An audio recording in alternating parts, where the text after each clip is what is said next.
The first film I saw Sidney in was Cry the Beloved Country. It was a film he did with Canada Lee of the Alan Paton story back in 1952 in South Africa, which was heavily under apartheid, newly under apartheid. At least the film was set in 52. I think it was done around that same time because I was in college, I think. Anyway. Where were you? Pardon? Where were you when you saw it? University of Michigan. You were in college? Yeah. And Sidney was, he looked like a college student himself. And it worked very well for the character of the young priest he was playing. I didn't think about being an actor, even when I began acting studies. I thought about being a soldier. And the idea of being an actor didn't occur to me until after my service was almost finished. So, no, I just saw him as an appreciative audience. What did you think when you saw him? I said, God, he really seems like an African. And that seemed to me the hardest thing for a black American actor to do. And I didn't know anything about Sidney then, except that he was from the Caribbean. I said, that must be, he is in touch with the non-American sound, whatever that is. And great, you know, if I try to sit up now more than usual, it's because Sidney is straight. Sidney sits up straight. Sidney walks straight.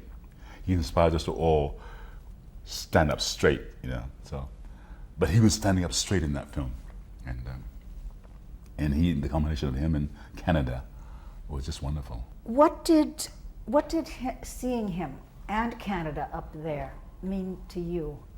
Well, the whole thing about black actors in leading roles began to, you know, occur to me. And before that, I don't think anybody really worried. The Hollywood sure didn't worry about it. They didn't give a shit, you know. Where's the box office there? They'd say, you know. And blacks weren't into complaining a whole lot about the images. I myself would watch John Wayne movies. I'd walk out of Hondo feeling like John Wayne. Didn't matter to me. I didn't need a black face to identify with, you know. I don't think I would have liked John Wayne as a person, though. I think I would have hated him probably as a person. He was a and a bigoted at that. I had a chance to work with him once in Cowboys. He had mellowed then, of course, and had gone through the first defeat of the Big C. And there was this movie about young cowboys and this older, you know, wagon master and the black cook. And I was offered the role of the black cook, and I turned it down, and John called me. He says, Jones, he says, why aren't you doing this role? I said, well, I guess I don't know enough about cowboys. You know. He says, too bad. But the fact that he called me was kind of nice. But I'd heard horrible things about him in terms of, I think Willie Best was one of the black actors that were always in John Wayne's movies. And one day the director asked Willie to do the eye-rolling thing, you know, like a black man does, you know, especially in State of Fear. And for some reason, Willie said, I don't think that's funny in this scene. And he was an expert at it. And John says, why don't you think that's funny? And there was nothing Willie could say to explain to John why he, you know, they just wanted the eyes to roll.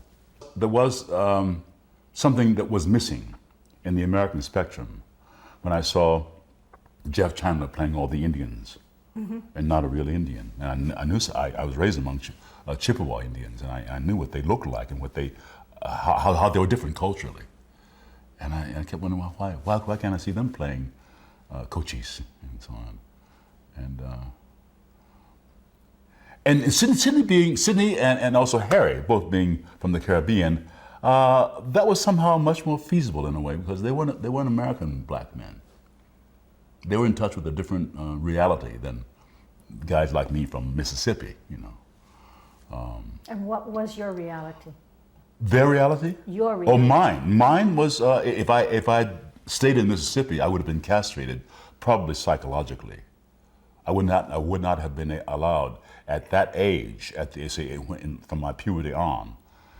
At that time, I was born in 31 rather, and when I came into my manhood, I would have been primed for lynching.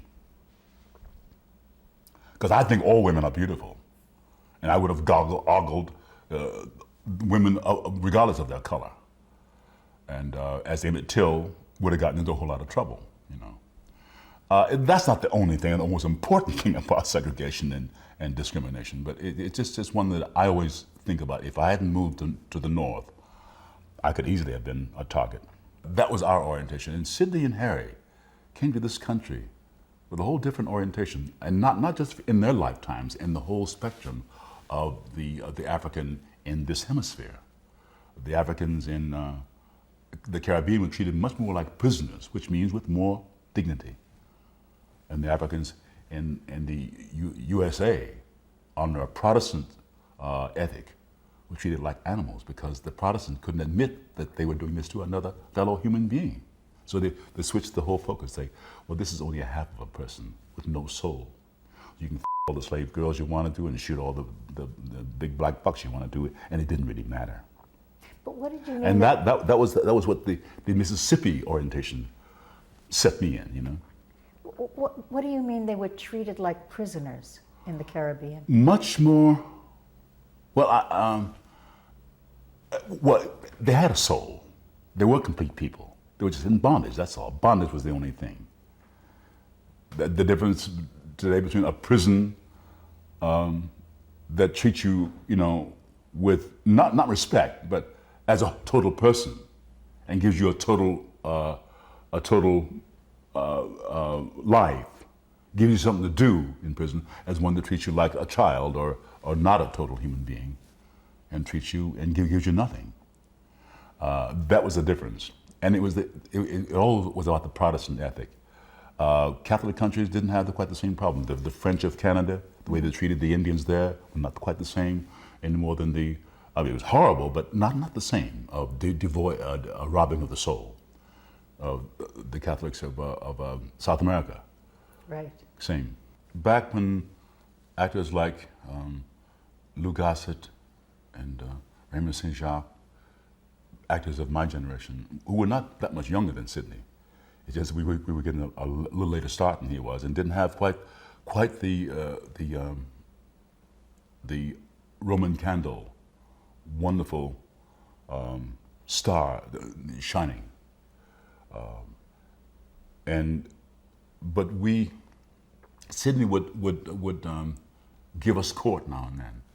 He and Bill Cosby, and sometimes Sammy Davis Jr., and usually Harry Belafonte, would take out Leon Bibb maybe one night and go to the Hotel Teresa for a night, or take me out, you know, or take Clarence Williams came, one of the Black Rat Pack adoptees, you know. He would do that. I don't know why he did it. I liked the fact that he did it. He'd call up and say, "Hey, want to come hang out with us?" You know, and it's a great thing for us to do, to learn. The night he took us to Copacabana, when the Supremes were singing, and he and Harry went backstage and chewed those girls out. I think it has something to do with bubblegum music and how they were wasting their talent. I said, man, how did they dare chew somebody else out?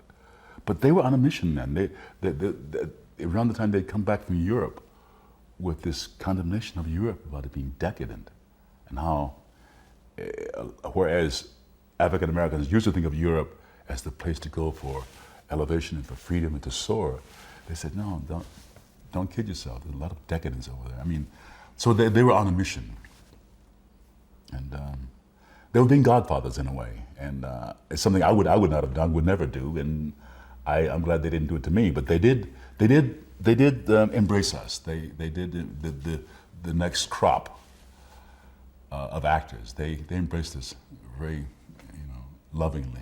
The closest thing to study in relationship to Sidney was those times when he'd meet you privately. And it was easy to tell you something about where he was at or to find out where you were at.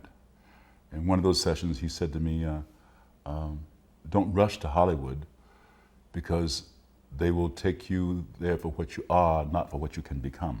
Whoa. In terms of training, he said, New York will give you better training. If you can afford to wait, don't rush out there. But he would it's like counseling, but never about how to act, just about how to manage your career, how to do your career thing, So he felt like a responsibility, like a mentor? At worst, it was Godfather, I guess. Not just him, but his whole crop. At best, it was really the best mentoring, and the best wisdom the next crop could get from them.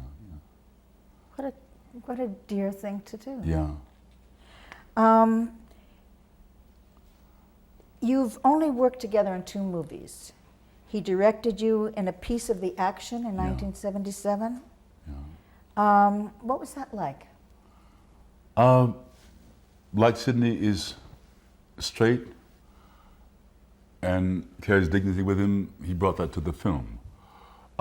You might say, well, what's Sidney Poitier doing in a movie that has a little fun and it talks about black young people without giving them cop-outs, like why you're not successful? This movie says the reason you're not successful because you haven't applied yourself. You walk up and ask for a job and don't act like you can handle the job. You don't carry any dignity with you. Simple dignity, common courtesy was the theme of the. And this is what the story was about.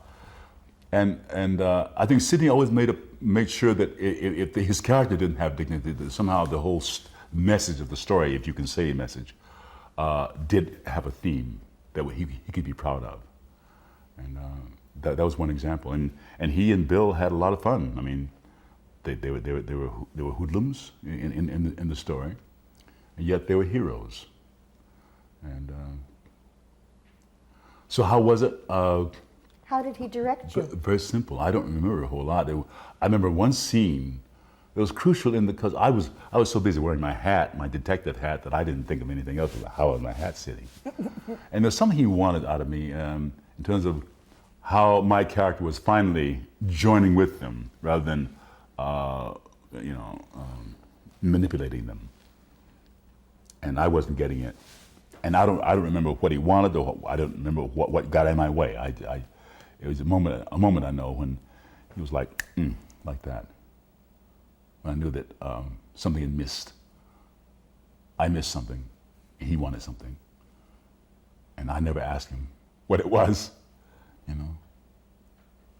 because he tried to keep his directing very simple. I mean, not making it a whole head trip in terms of what I need, Yeah. Yeah. No, I wasn't impressed because he doesn't make you impressed. He comes onto the set like everybody else. And you're not waiting for Sidney to arrive after everybody else is assembled. He's there. I saw him, and I know it was a very tiring scene because when you got, how many, 6 stars and a guest actor, you got a lot of takes. You got to do everything at least 6 times, plus all the different whatever. And they were tired. And all Sidney did one day was he was standing against the wall and he put his hands in his pocket, spread his legs, and sort of bent over, like stretching his hamstrings, But not so as like you notice he stretches his hamstrings. He just bent over. And I saw the top of his head. He had not covered up his gray, I said, yeah, he's coming into a man I really understand, with no pretenses, no covers. And I kind of admired and loved him differently from that moment, What did you admire in him as an actor? Well, I just talked about he's straight. There's a certain dignity that he is and he insists upon from others. He insists upon it in his roles. It's not that I would have made those choices, but I admire the fact that he did. That he said once, I don't mean to quote him, but that he wanted to play roles where young black people, young boys in particular, would leave the theater saying, yeah, I can be a cop, I can be a psychiatrist, I can do this, rather than whatever they had thought they were going to end up being, but to elevate their horizons, That was his mission. Not unlike Gary Cooper's, who vowed never to play bad guys. He wanted to show the good side of life, something positive. And those are noble missions, and maybe only men like Gary Cooper and Sidney Poitier could find their way through their careers and stay faithful to that. One problem I have in a formal interview about Sidney is that I really don't know him very well later in his life.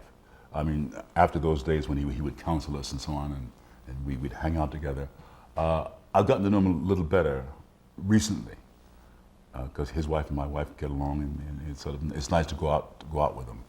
But the early Sidney, I don't really know him that well because it was that sort of and not other generation, but other crop, I call it, of people. And also, I'll compare it with Ali. I love Ali like I love Sidney. And I don't know Ali at all. I know what he created, the persona he created, and I know the quiet persona he is now. And I think the quiet one is really closer to the real thing. So when I talk about people, I don't know whether I'm talking about the persona or the real thing. And with Sidney, I can't separate him from what I've seen him do. And that's probably, we're all stuck with that. The Sidney we know is the one we met on screen.